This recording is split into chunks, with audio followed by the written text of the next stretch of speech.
Hyderabad కూకట్పల్లిలోని Ankura hospital డాక్టర్లు వైద్య సిబ్బంది నిర్లక్ష్యం మరోసారి బయటపడింది.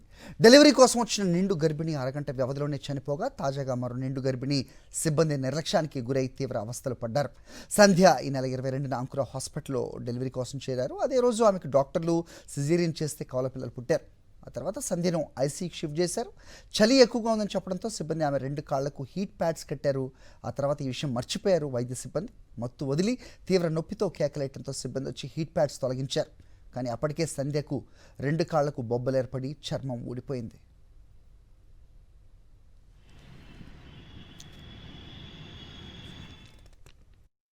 పోస్ట్ డెలివరీ ఆమెకి ఎన్ఐసీకి తీసుకుపోయినారు అబ్జర్వేషన్ కోసం. అబ్జర్వేషన్లు ఉన్నప్పుడు ఆమెకు బాగా చలి పెడుతుందని చెప్పి ఒక జానిటర్ వచ్చి ఆమెకు హాట్ ప్యాక్లో హాట్ వాటర్ పెట్టి కాళ్ళ మీద పెట్టేసి వెళ్ళిపోయిన తర్వాత ఆమెకు అనెస్థీషియాలు ఉండడం వల్ల అప్పటికి ఆమెకు ఏం తెలియలేదు. అనెస్థీషియా మెల్లమెల్లగా తగ్గిన కొద్దీ ఆమెకు బాగా మంటలేసిన తర్వాత ఒక 15-20 నిమిషాలు ఆమె అరిచినా కూడా ఎన్ఐసీయూలో ఎవ్వరు లేరు. నర్సు లేదు, డాక్టర్ లేదు, ఎవ్వరు లేరు.